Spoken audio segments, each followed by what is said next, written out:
Good afternoon. Ayanchu, imaina kashanki, kusimosok wata chino. So I just greeted everybody a happy Chinese New Year in Quechua. And, my name is Howard Tsai. I'm lecturer in International Studies and Latin American Studies. Today I have a distinct pleasure and honor to be interviewing and conversing with Professor Jeff Parsons.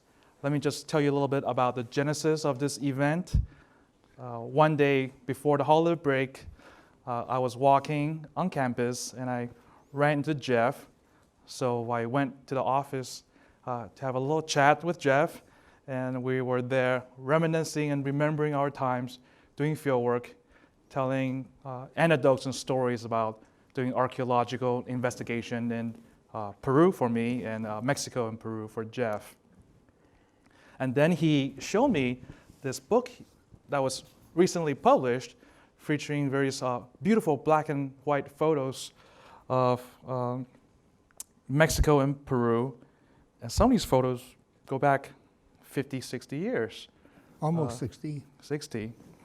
And we were just looking at the photos and having a wonderful chat and conversation. And I thought this would be a very neat opportunity for the public to hear about Jeff's archaeological investigations and time in Peru and Mexico. And it would be neat to turn our conversation into a public event. When we were there talking for easily 2 hours, I believe, time just went by so quick when we're talking about all these fantastic and wonderful landscape and archaeological sites in Latin America. So I will be looking at my watch to make sure we're sticking to schedule, and we'll be talking for over 2 hours here. So with that introduction, I guess we'll start with the slideshow. And I will start with the question about how you decided to write and publish this book.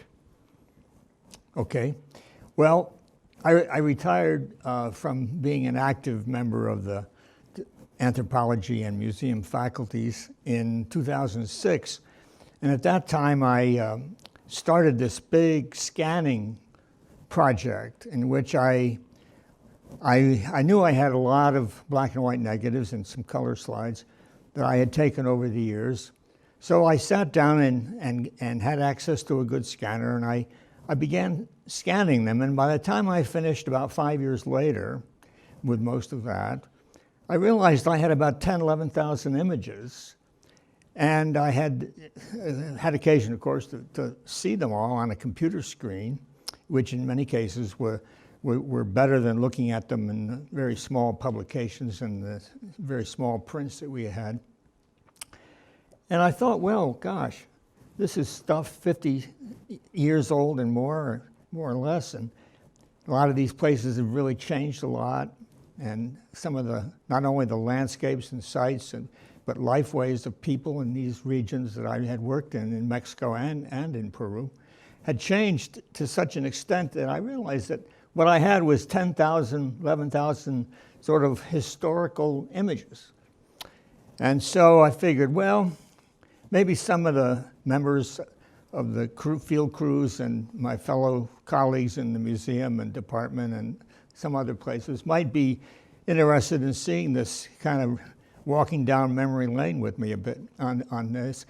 And so that was kind of the basis in which I put these together in some sort of order. And of course I had to select a very small sample of that 10, 11,000.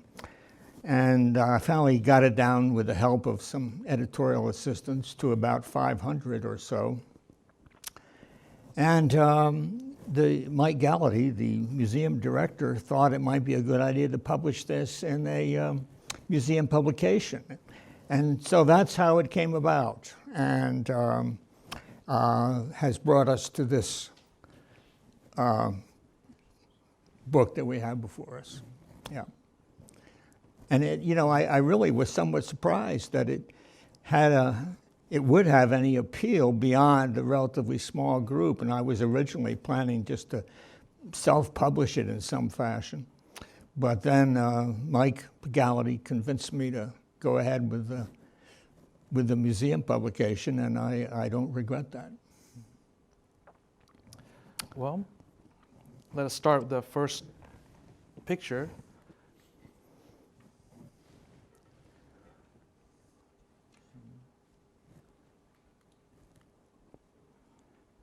Good.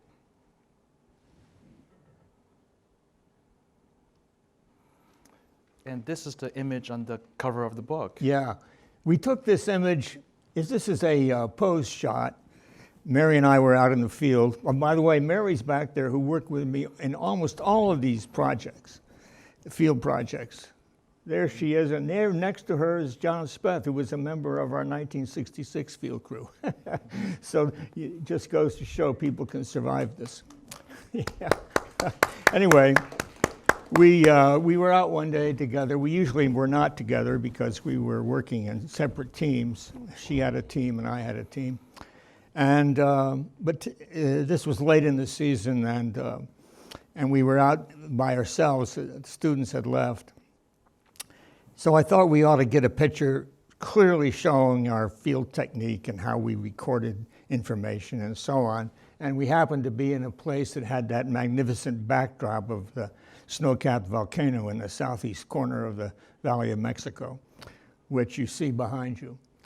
And so that was how this photo happened to be taken. And it does show very well, I think, how we used these aerial photographs, which were available from a company in Mexico City, a commercial company.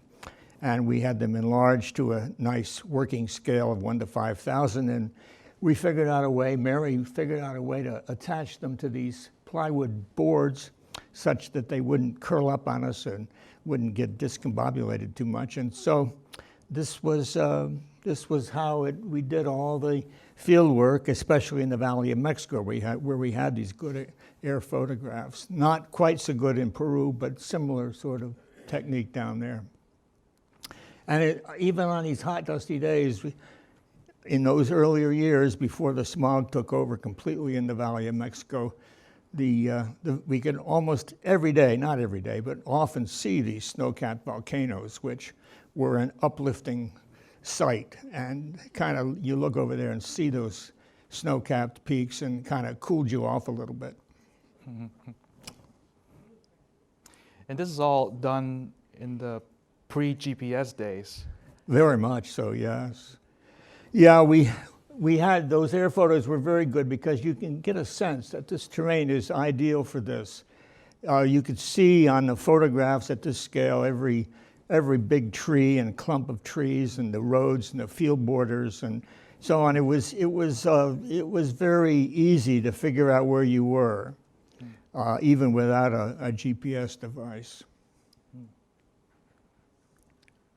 And these were fairly recent. Then they were fairly recent air photographs, so things hadn't changed a lot. Things on the ground were more or less how they were on the photos. All right, can we have the next slide? Well, speaking of cooling down a little bit. Yeah. This was taken a few months into our 1972 field season, in which we were in the field that year for 11 straight months, Mary and I. And so at this point we were in good shape and we thought, well, we should have another crack at climbing Popocatepetl, which we had tried several times in the past, but never had quite got to the top because of snowstorms or poor equipment or whatever. And so we did, in fact, as you see here, make it to the top that year, with about a half a dozen other people who were with us, students, who were also in pretty good shape, physical shape. And there we are on the crater of this magnificent volcano, which in more recent years, as you may know, has been belching again, clouds of ash and so on. Even when we were there 40 odd years ago now, there were these clouds of sulfurous fumes coming out of that crater, which were really quite nauseating if the wind was right or wrong. And anyway, it was quite an interesting experience, and I understand that mountain has been closed to people like we were, tourists climbing and visitors climbing, because of the threat of imminent volcanic activity. How long did it take you to hike up there? Well, what was it? About 3 hours up and 2 hours down, something like that. Yeah, the problem about being up there too late in the day is because if a storm came up, a snowstorm, or even any kind of a storm, it might be hard to find your way down again. And there were some places where if you were on the wrong trail, you could fall over a cliff, you know. So you didn't want that to happen. It was not a technical climb. You just had crampons and ice axes. But it was a little tricky unless you could see where you were going. I think when Hernan Cortez went through this area, Yeah. one of those guys rode up there to collect sulfur for the firearm. Bernal Diaz, in his book, describes that expedition. And I read of another expedition in the U.S.-Mexican War, in Ulysses Grant's autobiography. He describes, I don't think they were looking for sulfur, but they just went up there to have a look around. These young soldiers, you know, in 1847 or whatever it was. Yeah. It's about 17,500 or something like that in feet. Meters, I don't know, 5,000 and some meters, 5,500 meters. One of the highest spots in Mexico. All right, let's look at the next slide. Well, this is a postcard. Yeah, this is a recent view. It's too bad we don't have the next slide up here at the same time. All right. But anyway, this is a view of Mexico City looking across toward those two snow-capped volcanoes at the opposite corner of the Valley of Mexico in around 2000. So we can change it now. The next slide will show that same view in a painting done by Jose Maria Velasco in about 1890, about 100 years before. And if you can switch back and forth between these two photos, between these two sets of photos, you can get an idea what's happened in the Valley of Mexico in the intervening century. And most of what you see there has happened since the end of the Second World War. In the last 60 years or so, 70, but especially in the last quarter century. And so what we did when we were there in the 60s and earlier 70s is we kind of caught the very tail end of the time before this humongous spread of urban sprawl, which was also accompanied by a serious problem in terms of archaeological preservation, of intensification of agriculture, mechanization and commercialization of agriculture, in which big machines came in. And a lot of, and then there were the land reclamations. You're going to see some of these photographs showing these badly eroded landscapes that were pretty much characteristic of that time we were working down there. And in the later 70s and more recently, they brought in these huge bulldozers that have just gone through these landscapes, creating these big terraces and planting trees and all that. It's been good, I guess, for the ecological side of things, but terrible for the archaeological record. And so anyway, this image, compared with the other one, illustrate what we have been up against in more recent years in this region. And these problems have occurred worldwide, really. This is the Valley of Mexico and the Mexico City area is an extreme example, but this kind of thing has been happening in many, many other parts of the world over the last several decades. Let's do another. It's hard to believe that that photo is not painting is not a photograph, it's a painting. He was very realistic. Another thing that's been happening in the Valley of Mexico, that some of you may have heard of Chinampa agriculture. It's a way of creating gardens and swamps, gardens and marshlands, by heaping up lake bottom soils and other soils to make these cultivation plots. And these were well described at the time of the Spanish contact in the early 16th century. And in more recent years, these chinampas are a well-known phenomenon in the southern part of the Valley of Mexico. And in fact, the Chinampa area, the heartland of it, the biggest remnant of it, was designated as a World Heritage Site by UNESCO some years ago. Anyway, this is a photograph taken in 1966 in one of these Chinampa villages, which was going out of the Chinampa business because of the drops in the water table and other issues. And we came upon this scene. It's a really very poignant scene. These Chinampa farmers sitting in these dried up canals in their canoes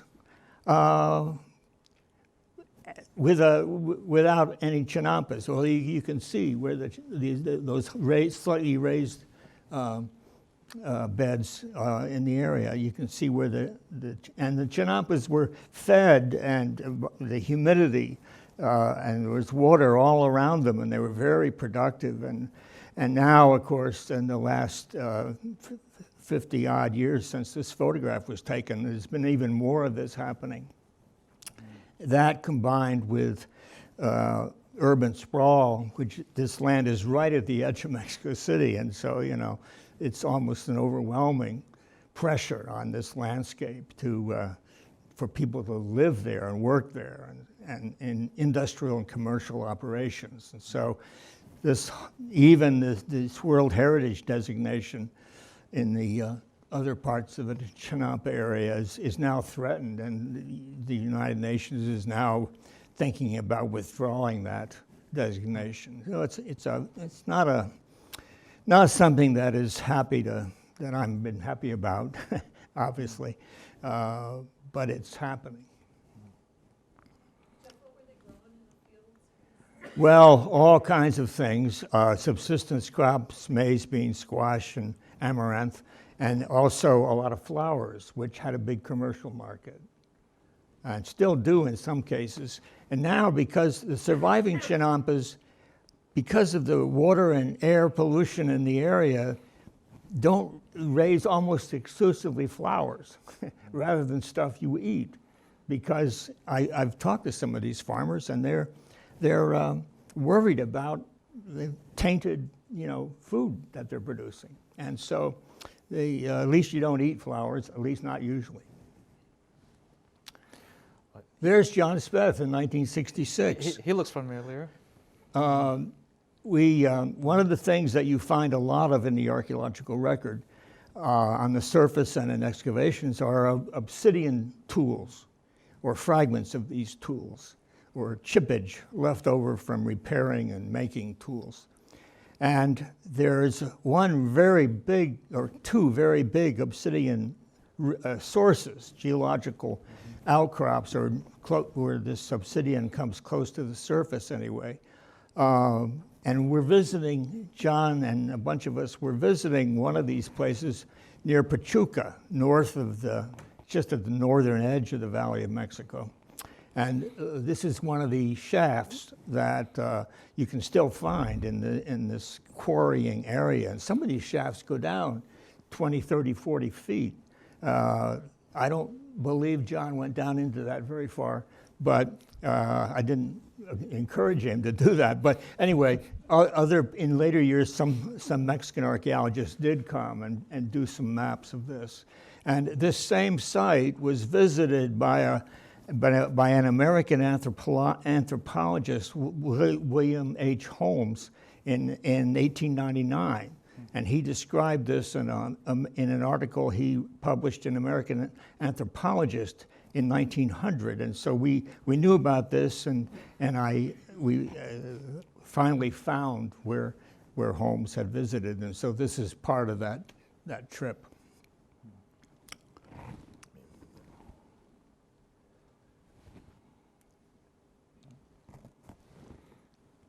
Goodbye, John. Yeah. This is an example of one of the biggest mounds we ever found on survey, and you can get a sense of its size by the couple people on it. This is taken in 1969.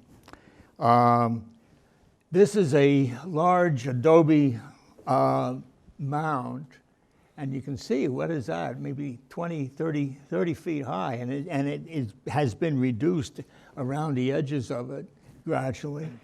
And it dates to around 700 AD, at a time a century or two after the collapse of a major classic center up at Teotihuacan, a few dozen miles to the north of here.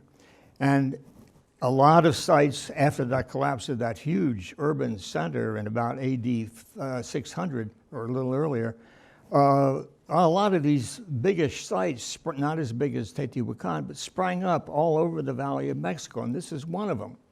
And here you see an example of the kind of big temple platform that was created. When we returned to this area a decade later, and then 2 decades later, and then 3 decades later, and most recently I was there about 10 years ago, there's nothing there now.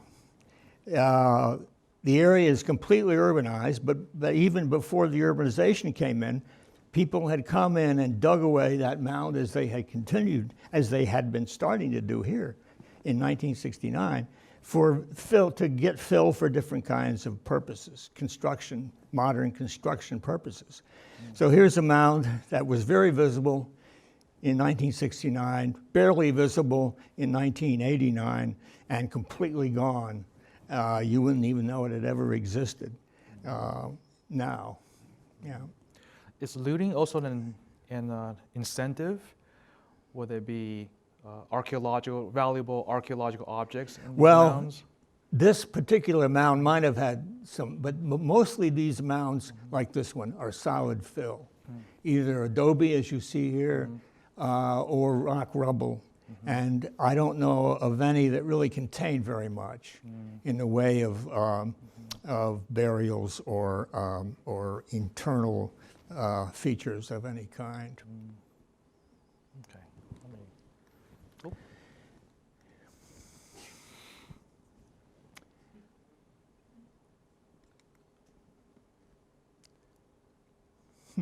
Let's do the next one. All right.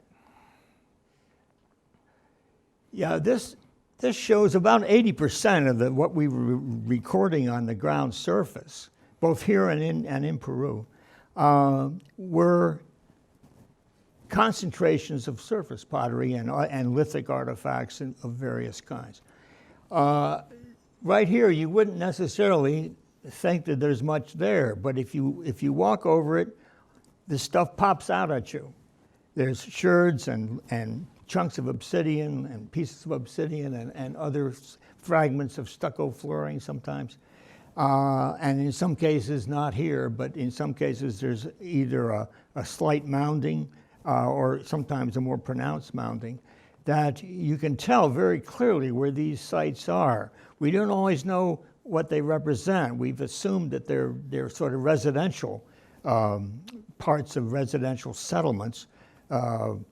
But in any event, this is what we were plotting, and you look at the ceramics. The ceramic sequence was more or less known to kind of get at the chronology, and then you take a collection of the surface pottery to refine your chronology and maybe get a few insights into site function. and then you come back in later parts of the season to look again at those collections with greater detail. So here they are collecting, a couple of crew members collecting surface pottery mostly. And we accumulated, of course, literally tons of this stuff over the course of all the surveys. And this is just an example of some of the heavy concentrations of sherds you sometimes get. Usually they were much less dense than this, but this is an example of some of the very, very visible kinds of surface traces that, and you see hundreds and hundreds of these things over the years, you kind of get a sense of what they may have represented. In this case, we think this is a salt-making workshop for a variety of reasons I haven't got time to get into now, but this is just an extreme example of sherd density, surface sherd density. Is this located along what would have been the original lake? This edge actually, then? yes, this site is Shoreline? near the shoreline or at the shoreline of a saline lake. Yeah, yeah. The Valley of Mexico is actually a big basin, sometimes called the Basin of Mexico, or sometimes the Basin of the Valley of Mexico, is what the Mexicans sometimes call it in Spanish. And so this is a site at that shoreline, which has something to do with salt making, and we think it may have, in this case, represent large basins which they use for solar evaporation at around AD 1000 or so.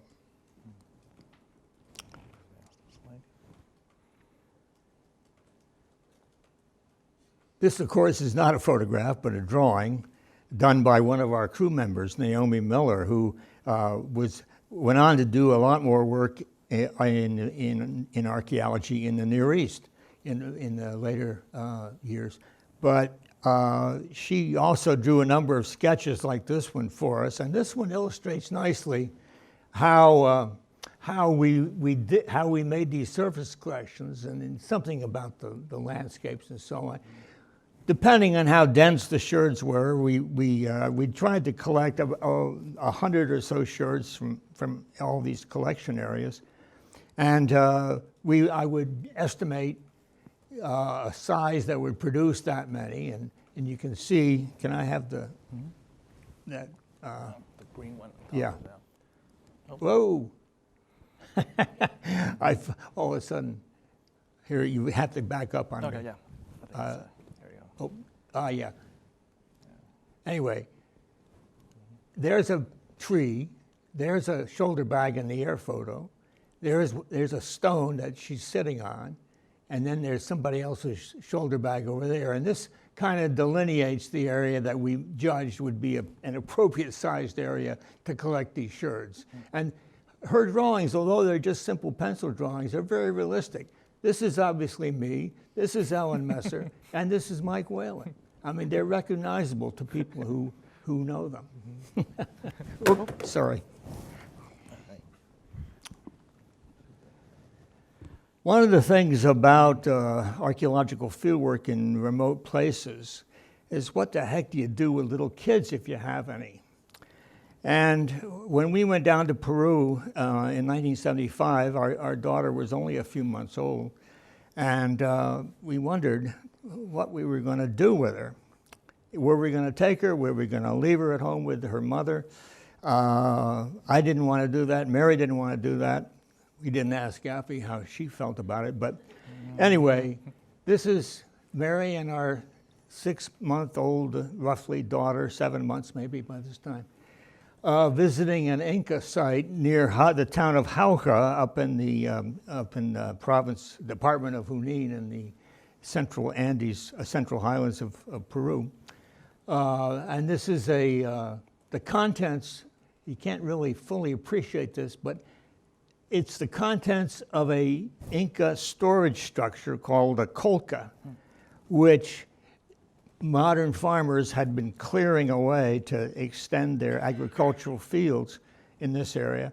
And the contents of this have been left there for us, and that's pure Inca-style pottery. Here we are 400 kilometers from the Inca capital at Cusco, and it's pure Inca-style ceramics in this, stored apparently in this storehouse. Anyway, so this illustrates how you dealt with little kids and some of the rich archaeological sorts of remains you get in parts of highland Peru. Afi obviously survived that and several future field seasons in both Mexico and Peru, and picked up a good bit of Spanish along the way. She didn't require any Quechua, but she did pick up a fair amount of Spanish just by being around spoken Spanish. Yeah. And she learned survey. Well, Mary was not able to work with us on survey the way she'd been used to in earlier years in Mexico. And so she did come out with me on weekends and on other occasions when I just took her around to sort of see what we've been finding.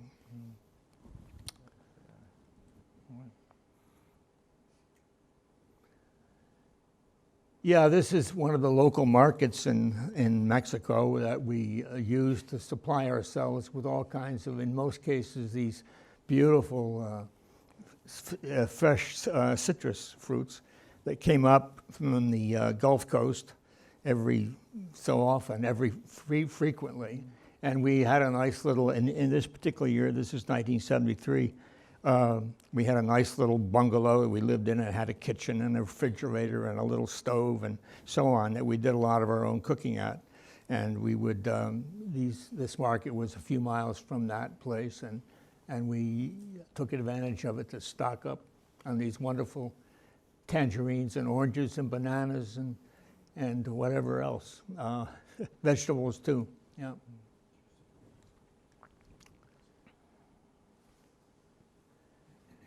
And there's Mary with a couple of local kids and a local dog near our bungalow. It was really nice to be out in these little towns like this one. This is Ajacuba.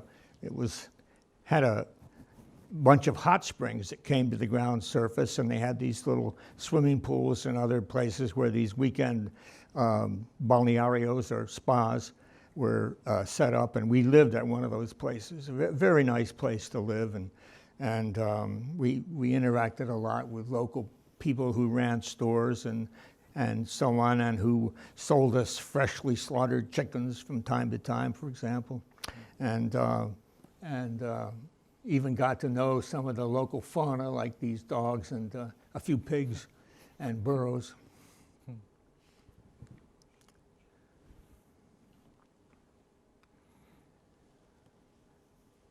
In Peru, I never worked, I never did any field work in Bolivia, but this is the famous, well-known, well-studied, relatively well-studied site of Tiwanaku near the shore of Lake Titicaca over on the Bolivian side.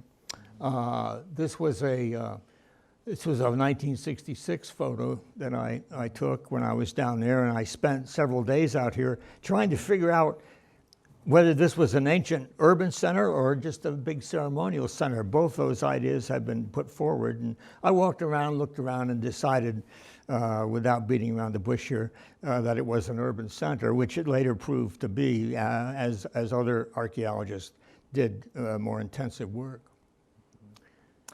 And the next slide, I included photos by Poznański and another modern photo of Tiwanaku, just to they've contrast. reconstructed that. Oh yeah, that's what was that, around 1900 or so?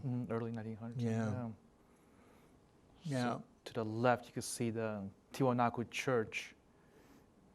In the town. And later the town. And most of that, such buildings are made of stone taken from the archaeological site, which is a common practice. Yeah. Yeah. They really liked the stone. Yeah. I really like the It's the, nice, the nice nicely big- carved ancient stones nice for modern construction. big blocks of stone. And this used to be a much larger platform, and even larger than what they've shown up the top, higher up, and so much of it was taken away.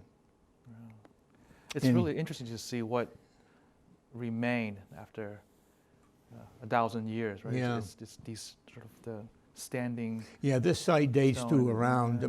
what you're seeing, most of what you're seeing to around 600-800 AD.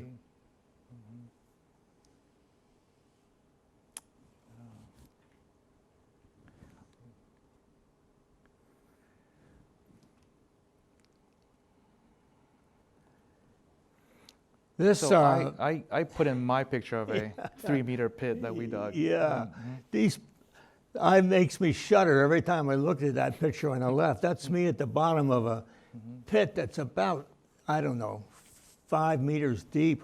And we really, most of that is pretty well consolidated natural sediment on this old beach area. But the top couple of meters is not so well consolidated. And I don't know, nowadays, I never would have done such a thing. I has to go down in such a horrendously deep pit because, you know, occasionally people do have problems with collapsing walls. And even in the case of that other one, what did you say? That was about 3 meters or something? So we stopped at 3 meters. Yeah. And I thought it was too dangerous. Even that, of course, I can't believe you went deeper those, than that. most of those sediments you're seeing there are natural, highly consolidated ones, which I had pretty good. I mean, it was hard going to dig that, but yeah, if that had been cultural material, I think even when I was young and foolish, wouldn't have done that. Yeah, some. Pardon me. Where was the excavation at? This is in the coast of central Peru when we were studying this phenomenon of sunken fields, which are kind of like chinampas but in reverse. So this is about on the central coast near the beach in an area of existing sunken fields, some of which are still being used, about 70 kilometers south of Lima at the mouth of the Chilca Valley.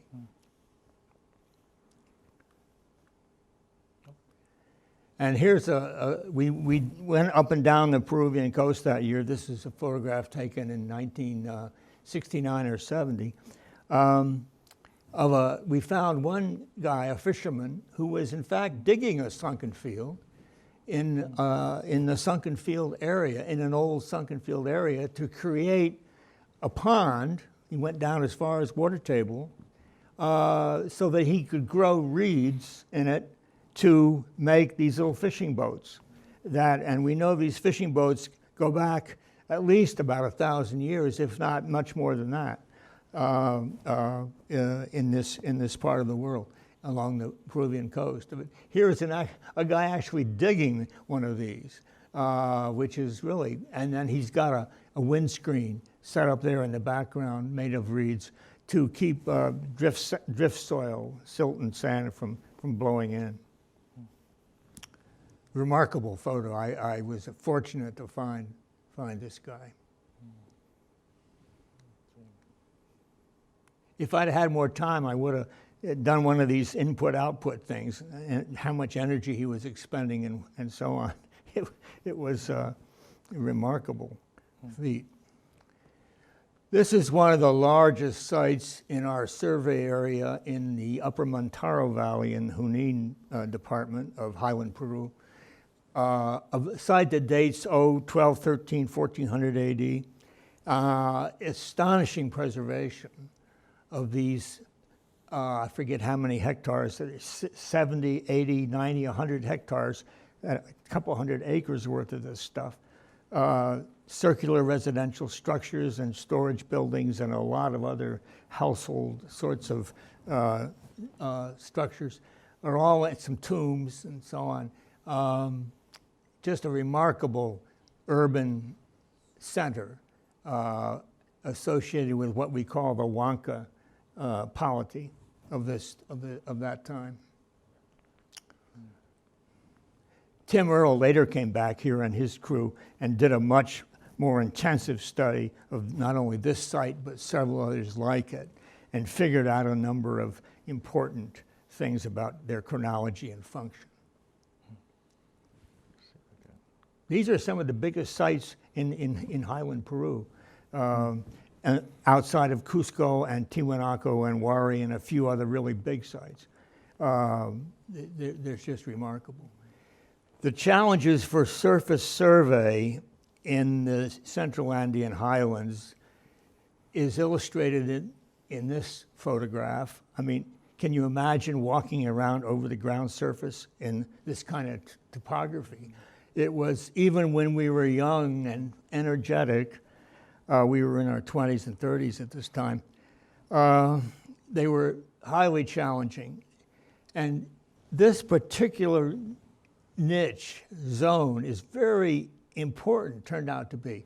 It's the juncture of where the high, what we call the Puna, this terrain above 4,000 meters, which is high grassland, kind of butts up and has a juncture with these valleys, which extend up to close to 4,000 meters and then bottom out in this area at around 3,000 meters above sea level. Not very low, but still a lot lower.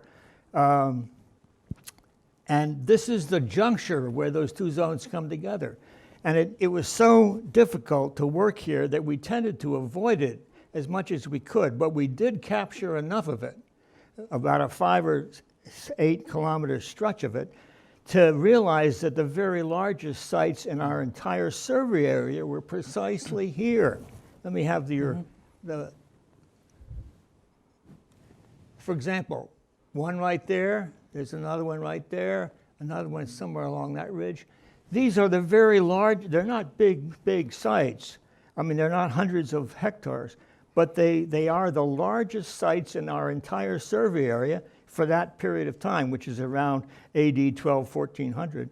And they're always right here at the juncture.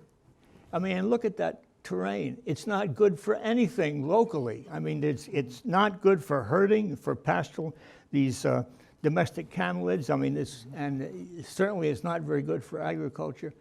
But what it is good for is the strategic positioning between sites in the valleys, which are agriculturally oriented, and sites up here in the High Puna grassland, which are pastoral oriented. And so that critical juncture is where you get the administrative umbrella, potentially, I mean, this is a hypothesis, but I think it's a good one, that is the overarching way of organizing exchange and relationships between these cultivators at slightly lower elevations and these herders at higher elevations. That's our hypothesis. Are those markers on the photograph? Pardon? No, those were added to show where the sites are. Oh yeah, I forgot they were on there. Yeah. Yeah, they were added to show where the biggest sites are. I mean, it's preposterous that anyone would even think of doing systematic regional work in this area, and we were bowled over by it and didn't know quite how to manage it, but we managed enough of it. What we did, we figured out the way to do it was to first do the valley bottoms and lower slopes, not try to climb these every day, and then relocate up here to the high grassland and come down along these ridges. And that worked reasonably well. I remember when I was a first-year graduate student, and I went to see Alan Covey's dissertation defense, and he surveyed the Sacred Valley of Cusco, and he showed a slide that basically had a vertical sheer cliff face, and he talked about how that's an impossible area to survey. Then all of a sudden I just hear a voice in the back, and it was you heckling Alan, saying, "Oh, come on, Alan, you could have done that." So, well, they are challenging landscapes. They really are. Yeah. Even when you're young. Yeah. This is an example that those concentric rings up there are big walls surrounding that hilltop site, way up in the High Puna. This is at around 4,300 meters above sea level, 14,000 feet perhaps. And these are early sites. We figured about 500 AD or so. And we still don't know very much about them, except once we plotted them out on the maps, they turned out to have some very interesting distributions. Anyway, that's, and even local archaeologists like my colleague Ramiro Matos had known about these sites before we did this work. And even now, they're not well known outside this region. I expect they exist in a number of places, and similar sites have been found in a few other places where these surveys have gone forward outside of this area. But these are understudied by, certainly understudied sites that really, if I'd had a chance to continue work here, I would have done some of that. What happened was after our surveys that ended in '76, in this area particularly, this region in the 80s, some of you probably realize, was the heartland, one of the heartlands of these violent conflicts between these terrorist groups, like Sendero Luminoso was one of the biggest ones, and the Peruvian army. And 70,000 people were killed all over Peru during that decade.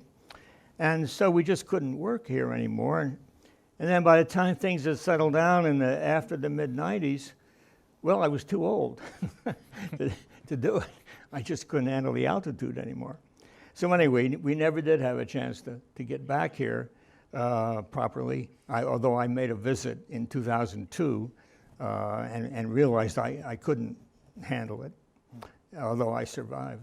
But in any event, this high grassland is a beautiful archaeological landscape. It really is. Even now, the kind of destruction we've seen in some areas has not happened up there for obvious reasons. It's isolated.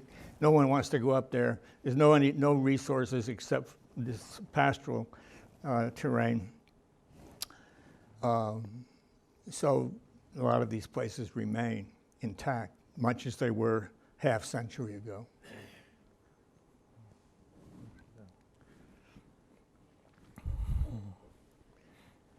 Yeah, this is just another one. Could I have the pointer? Another one of these sites, like right there.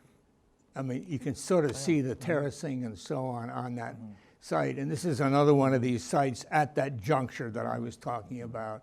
Just full of remarkable architecture, just incredible preservation once you get up there and look at it.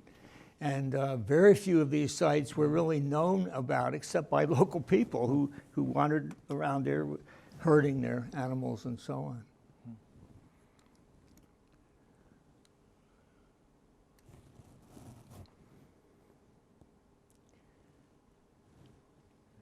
Yeah, this is an example of one of these little valleys near the eastern edge of our survey area in Highland, Peru. Similar, in fact, is that the sacred? Yeah, is that Pisac or Ollantaytambo? Yep, that's Pisac. Yeah. Pisac, yeah. Similar to some of these areas that Howard was talking about around Cusco, that one of our students, contemporary of Howard's, did his dissertation work in. But anyway, and what you're seeing here is this is I took one of our graduate students in along this road to get up to this village where he was going to do a season of survey. And it was such a scary road that I told Chuck when I left him off there, he had a little room he had rented above a bar in that little town. I said, Chuck, I'm never coming back here to get you. You're going to have to get out there on your own. And so, of course, there was a daily bus. He had no trouble getting out and in. In any event, these Andean roads and some of these places are just so scary, really. Even for someone like us who we're kind of used to navigating around, I never fully got over my feeling of sort of, I was in an alien landscape. Well, good thing he lived above a bar. Yeah, To calm the nerves a little bit before getting on bars. right. Oh, I could go on and tell lots of stories about Chuck Hastings, but that guy was just incredible. He could manage, and not only this kind of area, but just over that ridge there, you have this heavily forested slopes that lead down to the main Amazon basin, and he was able to work over there in terrain very much like this, but covered with trees and other kind of vegetation. So it was a impossible task that somehow Chuck managed to work in effectively.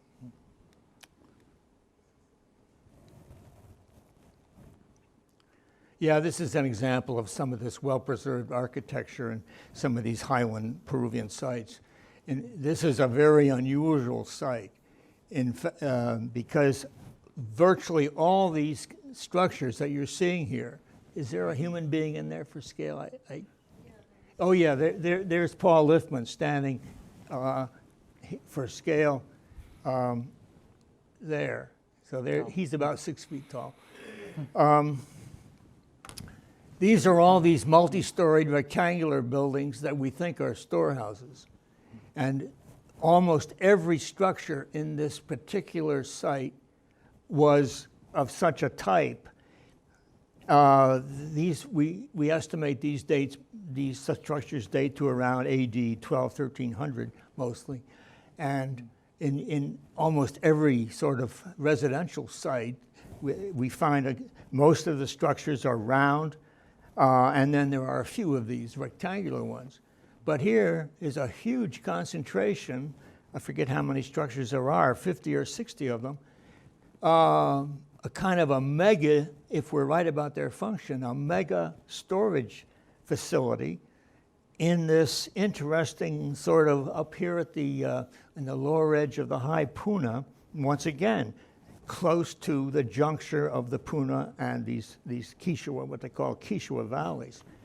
So anyway, obviously a special sort of place, and we went on to think about some interesting hypotheses that should eventually be, I hope, tested out.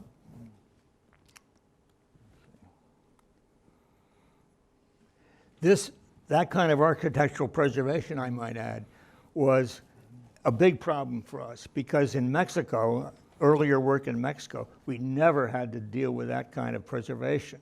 We had mounds and some cases a few walls and floors and so on, but so how you deal with that in a surface survey that has to be fairly extensive rather than intensive was always a big problem. By the time our daughter Afia got to be a year and a half old, we're up here living in this High Puna, in this isolated sort of government sheep ranch where we were fortunately able to rent a little house and take advantage of their dining room facilities and so on. And our daughter and there's Mary and our daughter, and in this case interacting with a set of lambs. There were 22,000 sheep on this ranch or facility, and a few of these lambs would be born out of season like these. And so they had these little sort of orphan lambs in these little pens taking care of them, and they proved to be an attraction for our daughter, who's here just shy of 2 years old. But once again, dealing with little kids in these remote locations in the field, I know it continues to be an issue, and you see it talked about sometimes at the SAA meeting and in other places about how to manage this effectively. And in our case, it worked out well. Affie survived, and although she was sick for once or twice, and in fact began to sort of got used to hearing Spanish. And which was, now she's a professional translator that translates French and Spanish into English. with some of her United Nations work. But anyway, coping with little kids in the field, in our case, worked out well. In most cases, it works out well. Sometimes does not work out so well. I've heard stories.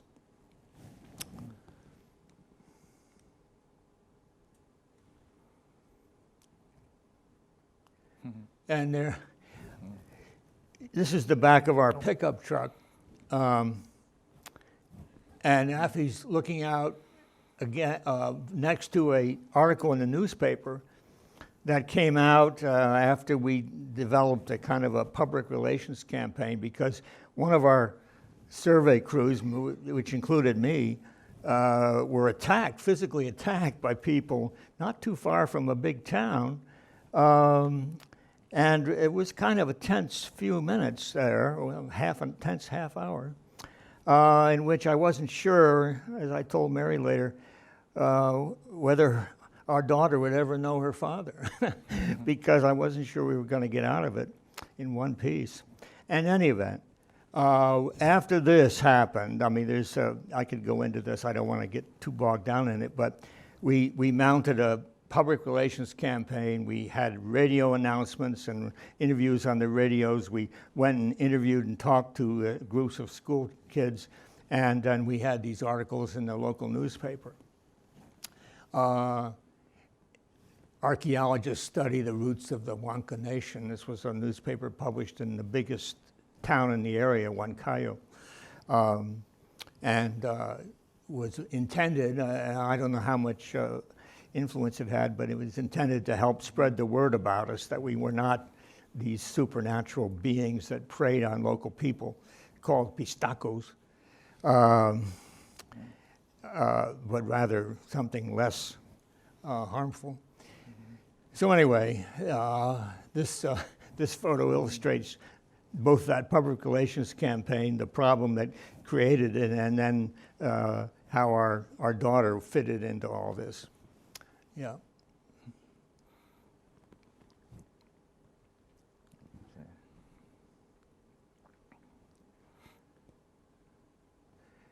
This is where we lived up in the High Puna, locally called Casa Aqua, or Tambo Casa Aqua.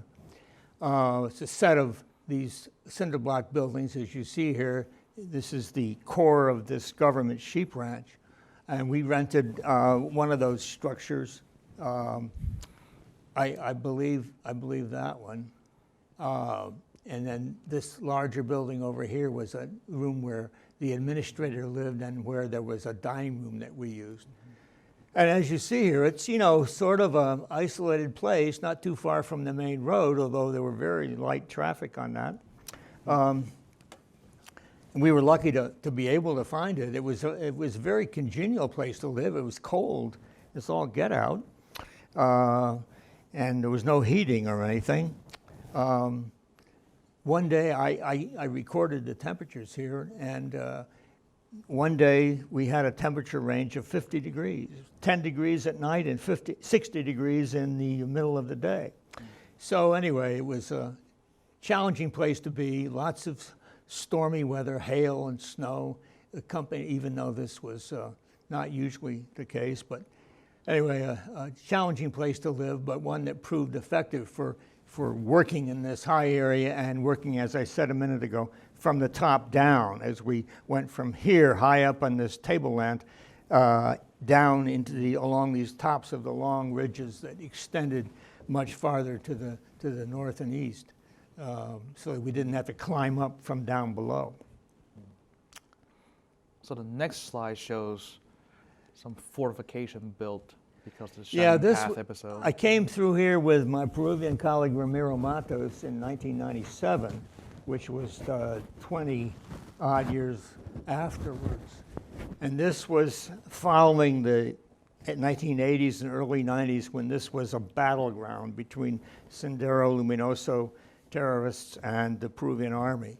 And this shows that same place, a few additional buildings, but basically you see this high, about a 10-foot high wall built of big cinder blocks with a rifle tower on that end and on that corner. obviously fortified sort of place, heavily fortified, in order to maintain this facility in the context of all this violence that was going on.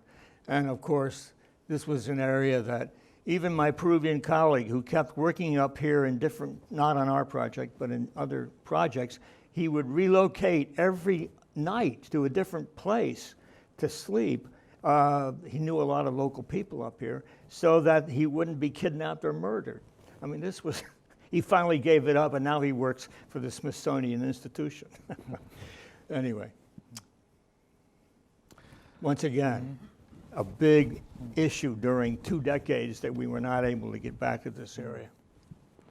I think I will skip the ethnographic ones. Okay, and go whatever to- you think, And go to Howard. the last 2, and You're then the open boss. up for a Okay. for a Q&A. So, Okay. yeah. It's- Yeah, this is Yeah. some ethnographic work we did to, as I realized these traditional lifeways were on the way out, and they've been so useful. Here's Mary studying these spindle whorls, which is these are wooden spindle whorls here, but these are ceramic ones that you find archaeologically, which are still in use at that one village, and really helped us a lot in understanding what kind of thread and cloth were being and that, okay, yeah. That's the last field project we did with a So Mexican this colleague. is a shout out to Hema Kandambi, who's in my cohort, and Yeah. Margaret Wilson, who's Yeah. also a graduate student here. Yep, there they are. This was in 2003, the last field project we did in Mexico. And then Yeah, yes, uh-huh. and then this is the last slide. Yeah, I stuck this in, or Howard actually stuck it in, and it illustrates, this is a recent photo taken around 2008, and it kind of illustrates what's happening in this case in central Mexico and many other parts of the world as well. All this was a place that we worked in 1963. We did a systematic survey, and this was all agricultural terrain, open country. And in the last decades, and mostly in the last 25 years, it's filled in with this kind of urban sprawl. And yet, at the same time, in some areas, I mean, this is a scene that could have come from 50 years ago or 150 years ago. You know, these shallow draft plows being pulled, in this case, by a couple of mules, in some cases by oxen,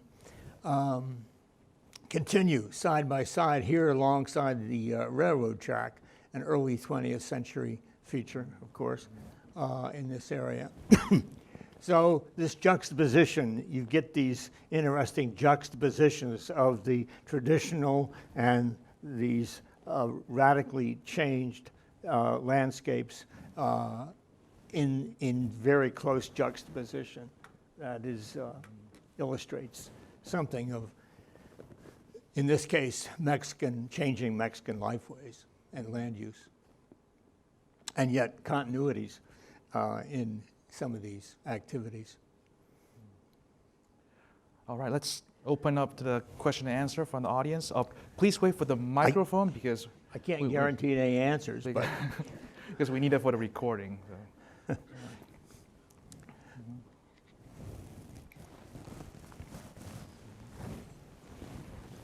Hi. Just a quick one, like maybe 4 slides back, there's a guy doing some work on a maguey. now, hey, where are you? Right here. Oh, there you are. Yeah. Is he trying to get to the piña for mezcal? Is he looking for pulque? Do you know what's happening there? At the Oh, that pulque, one. right? Yeah. Yes, I know exactly what he's doing, yeah. This was one of my informants from a little village of Orizabita, just north of the Valley of Mexico, where there's still a lot of traditional maguey use. These big maguey agave cactuses have been used in Mexico, have been domesticated for the extraction of fiber and their sap, aguamiel, and also the flesh, when you cook it, is edible. So these are plants, and we were studying in this particular area in the mid-'80s. we were studying pulque utilization, or maguey utilization, and in that area at that time, there were still two traditional uses of maguey. One, to extract the fiber for spinning and weaving, and then the second use was often from the same plant. Before you extract the fibers, you extract the sap, as he's doing here. In this case, it's to ferment and make pulque. There's also a great big industry in Mexico, which is more commercial now over the last few decades, at manufacturing mezcal and tequila. This is not a species of agave that's used for mezcal and tequila. This is used, as far as I know, exclusively for pulque, in addition to the flesh and the edible flesh and the fibers.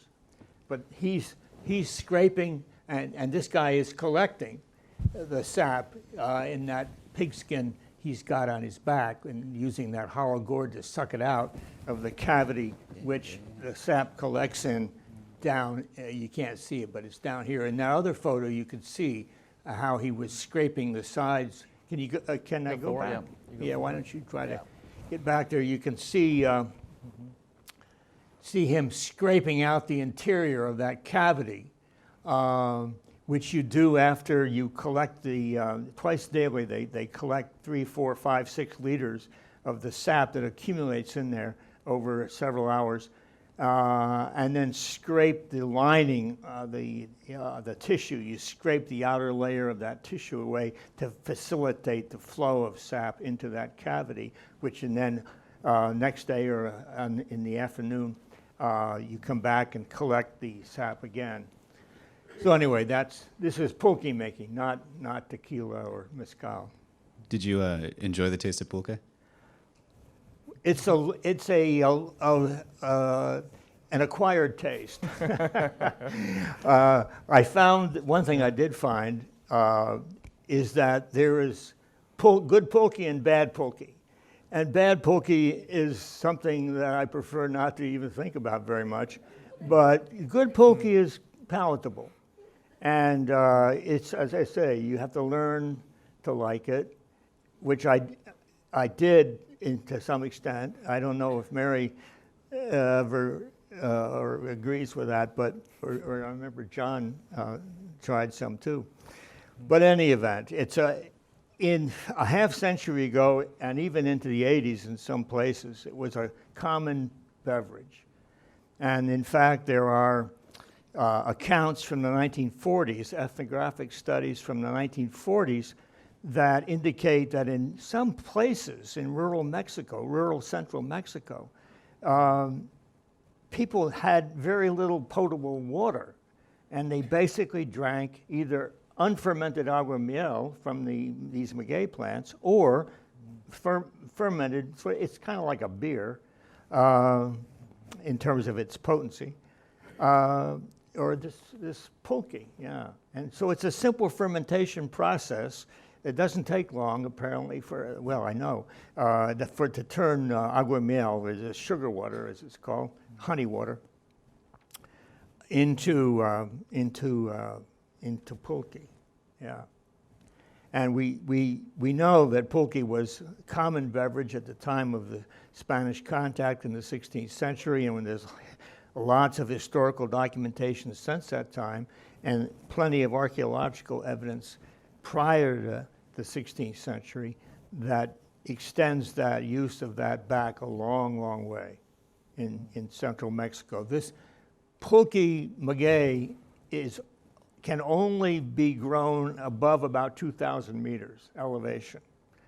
When you get down into lower levels, lower elevations, these are high altitude adapted plants, and once you get down into lower elevations, you get other varieties of agave, which are the ones you use for making mezcal and tequila. And also over there in Yucatan used to be the heartland of a huge commercial henequen industry, which was another kind of agave. which was in that low-lying area, was commercially, there were huge henequen haciendas over in Yucatan, right up until the early 20th century, and in some cases there still are. Yeah, a very basic domestic crop here in central Mexico, even today. And I understand that there are these boutique varieties now of pulque, which are starting, I've been told, to make a comeback in terms of, people wanting to try some of these exotic beverages. And so there are I ran in one of our Midwest Mesoamericanist meetings a few years ago. We ran into we were talking with a woman who ran a little operation in Chicago to produce, or at least to distribute, flavored varieties of pulque, canned varieties, which I don't think ever caught on too much, but that was 20 years ago or so, and I think someone told me recently that it's making a comeback of sorts. How do you spell that? How do you spell pulque? Pulque, P-U-L-Q-U-E. Yeah, pulque.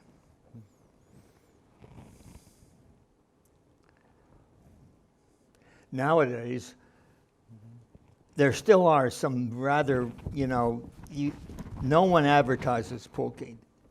I mean, there's no media advertisement of pulque.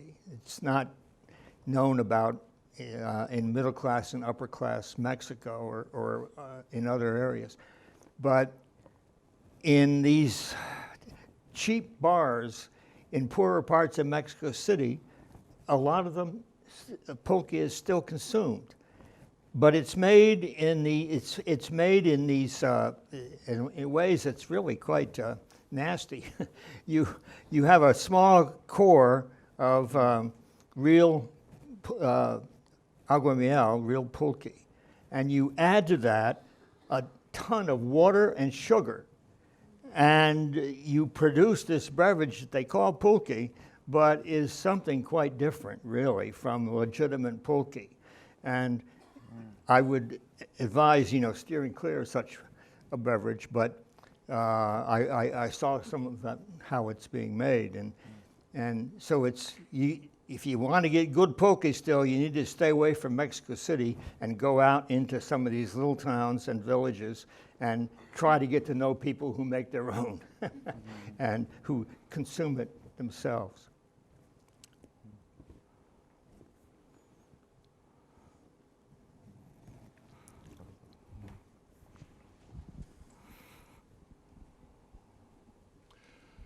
So I have what might seem to be a strange question for you. You have a reputation as master of the survey, and you've also done excavation, and a substantial amount of it. And I'm thinking, as you look back on your life, you might have some wisdom to share with us as to how what you learn from one methodology is different from what you learn from the other. Yeah, I can say a little bit about that. I got into survey working with Bill Sanders in the early 60s, who Bill had been a graduate student of Gordon Willey, who introduced the working sort of methodology for surface survey in archaeology in Peru, in fact, in 1946, in the Peru Valley, one of these coastal valleys. And Bill Sanders absorbed some of that from Willie when he was a student there at Harvard in the late 40s, early 50s. And then by the time I ran into Bill Sanders in the very early 60s, he was beginning this work in the Valley of Mexico with this regional model in mind. The strategy was clearly in his mind. The tactics had not yet been worked out how to do this. So that was where I came in, coming from doing field geology, in which we worked with air photographs and walked around and recorded rock formations and other features to figure out the dynamics of the geological processes that in that particular case had created the Rocky Mountains, essentially, was what this professor of mine was trying to figure out. And I was tagging along with him to help him out. So then I transferred that kind of methodology over into archaeology, and quickly, with working with Bill, we developed this, and at the same time, excavations. Bill's project included some excavations.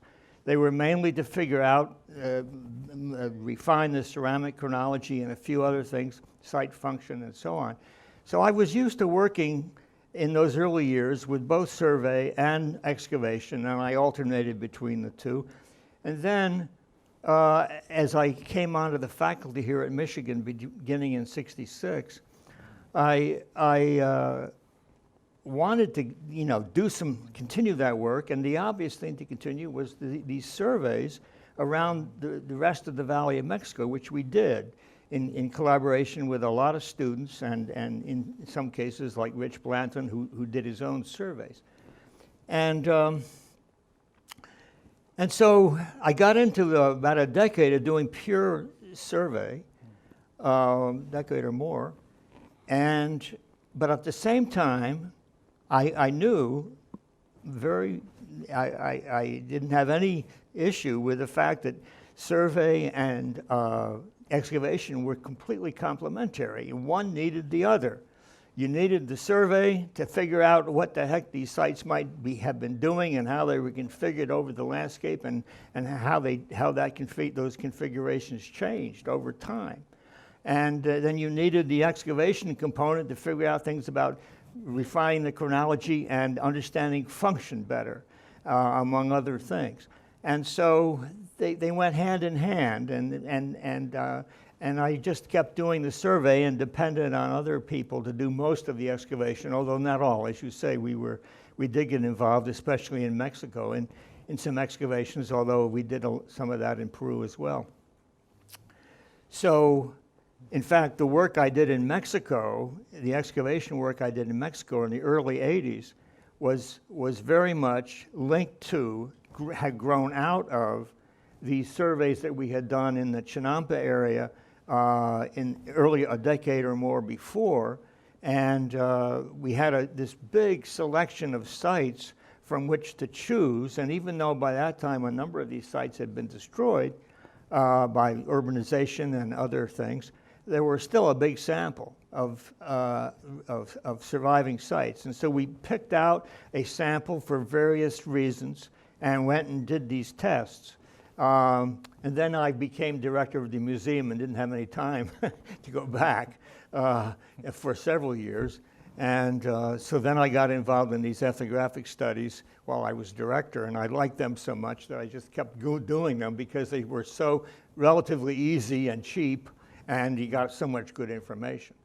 And so that was kind of, and then of course we had every intention of using that survey database in Peru to investigate especially some of these high altitude sites and this interesting relationship between Puna and Quechua populations during that one time period.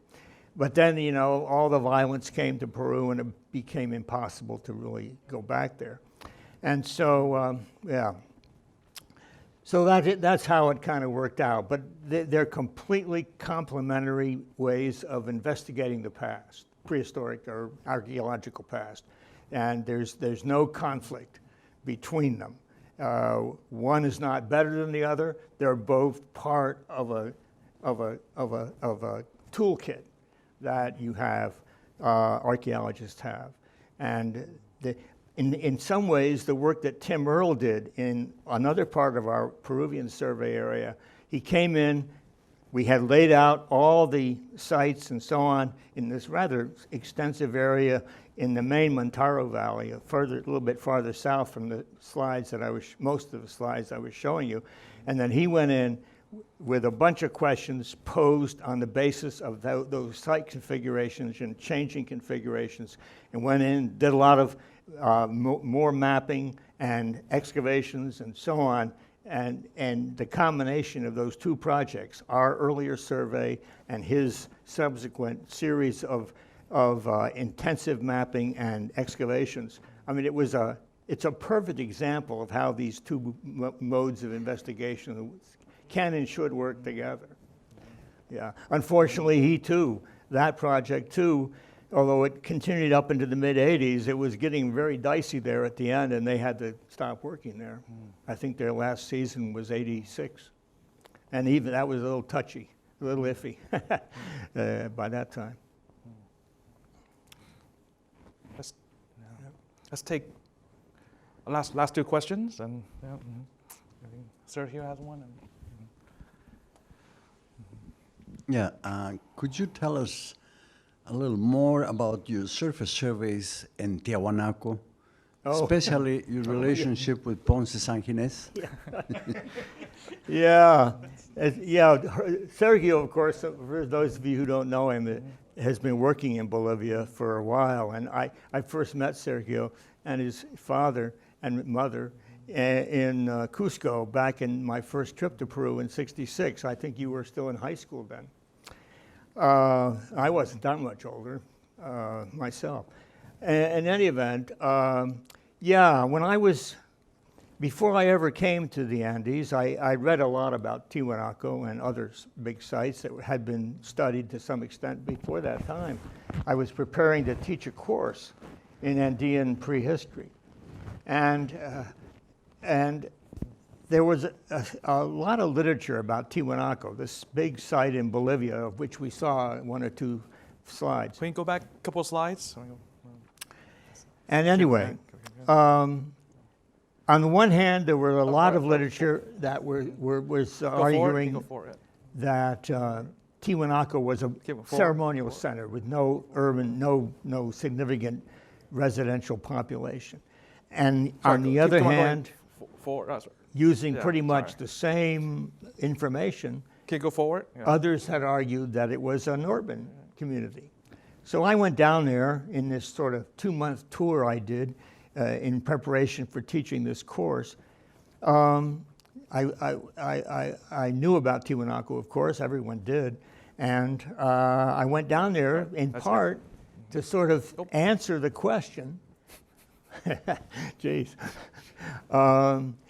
to see if there was any way I might, in just a few days, resolve in my own mind what kind of a site it might have been.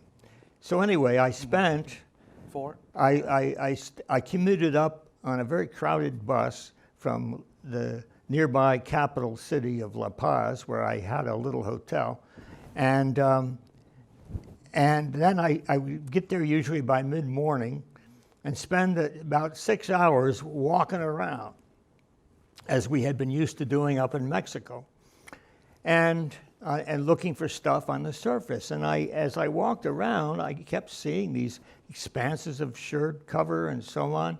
And because even though it's high elevation, it's only around 12,000 feet rather than 14,000 feet, and there's a lot more cultivation and agriculture. Plus, it's near the lake, and there's this lake effect that kind of, I think, ameliorates the climate a little bit. So there's more agriculture there than you might expect.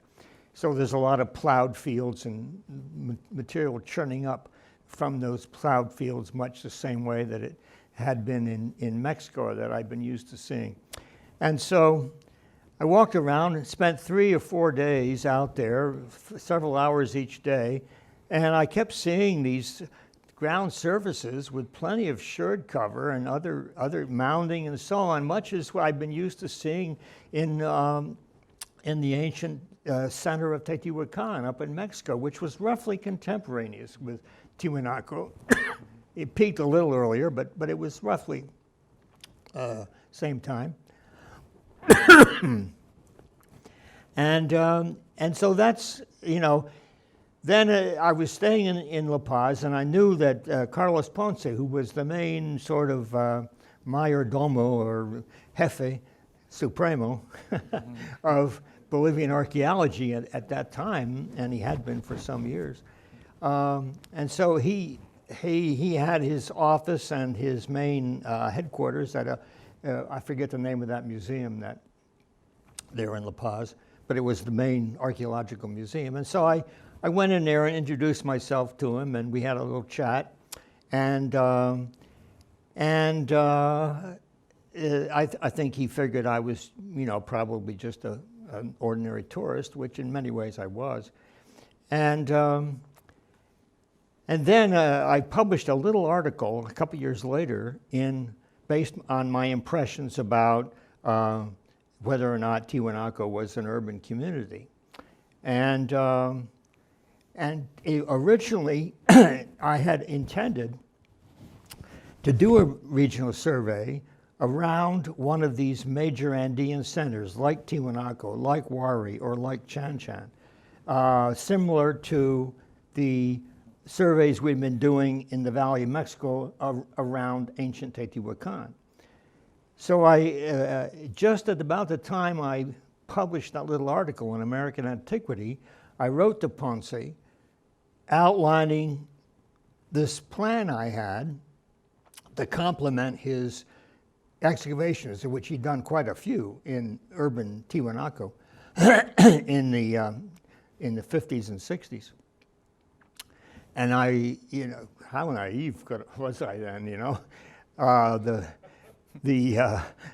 Anyway, I suggested that we collaborate in this work, and then I would work on the regional dimension to complement his excavations and his intensive studies in the urban center. Well, then I got this letter back. Everything went by letter in those days, of course, and so the turnaround time was not real quick. It might maybe 3 weeks later, after I had sent him the letter, I got his reply, in essence saying, well, I don't think we can work together in this project, and I think you better stay in Mexico where you know what you're doing. And so anyway, I certainly didn't manage that too well, but a few years later, such a surveys did begin to take place under Bolivian and North American, and even one or two one Mexican archaeologist who came into the scene, and were still, while Ponce was still in power, but it kind of still very much under his control. But then he left the scene at a certain point, and other newer people took over. And in fact, I was invited down to San Andres University in 1990, late 90s, to give a little course in regional archaeology.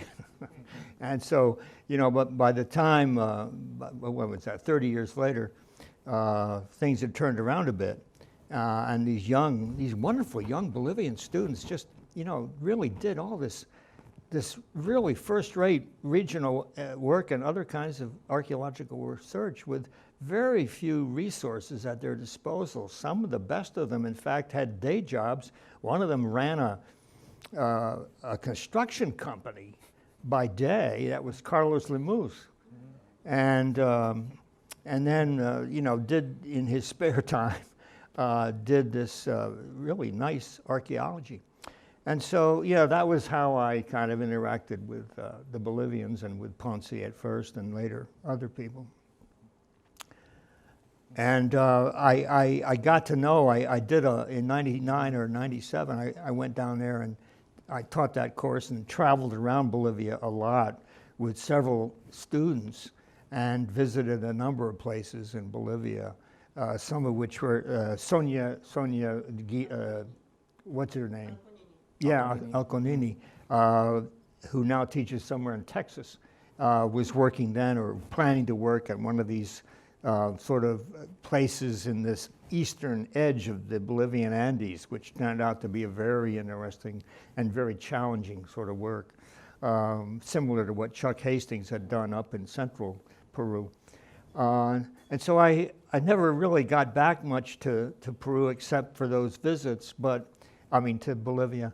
But I remained very interested, and I think the post-Ponce period turned out to be quite a a lot more congenial one for me, and others, I think.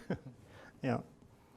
I think one last question. My question was if you could say a few words about the textiles and those photographs you had about weavings. This was mainly Mary's work, that working with the spindle whorls, and she worked with a couple of older ladies in this little Otomi-speaking village, where they continued to do drop spinning and weaving of maguey fiber in very traditional ways. And there weren't very even in 30 years ago when we did the work, there were not many such places. And so anyway, Mary, she could tell you some more about this if we had time, but was able to, we had a big sample of archaeological spindle whorls that we had collected and accumulated over the years. And they varied in size, from quite small and light to quite big and heavy. And so Mary worked with these rather expert drop spinners who had, some cases had their own whorls, but were delighted with this big sample of whorls we had, and they in fact wanted us to give them or sell them, some of them. but we couldn't really do that. But anyway, Mary gave these different whorls of different weights and sizes, diameters and weights and so on, and asked these ladies and had them use them for a variety of experimental purposes with this maguey fiber, and was able to conclude that according to the weight of the weight had a lot to do with the thickness of the thread being spun, being drop spun, and in turn, of course, with the fineness of the cloth that was woven from these threads.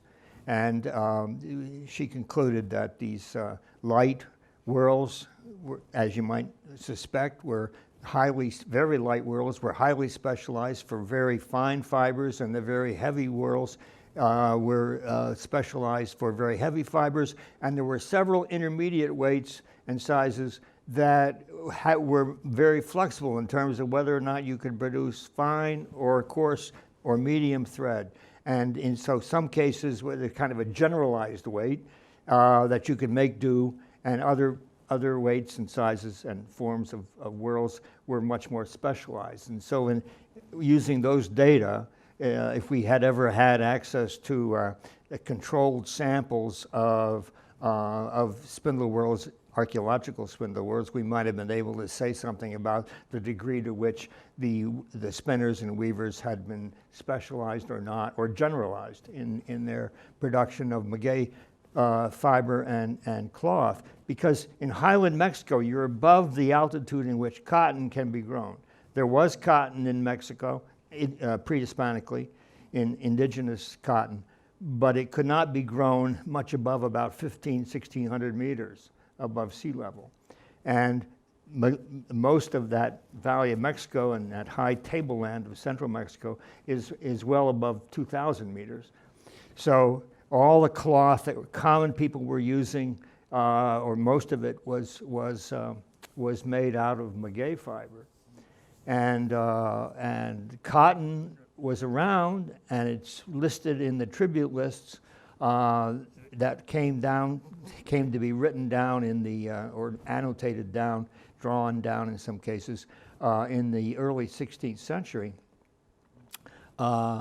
But it was not grown locally. It was tribute being collected by the Aztec state, and then in some fashion delegated. The spinning and weaving of that would be probably delegated out. And the fact that we found so many of these very, very light whorls, which could only have been used for spinning cotton, is an indication of how these tributary networks might have worked. It gives you some sense of that.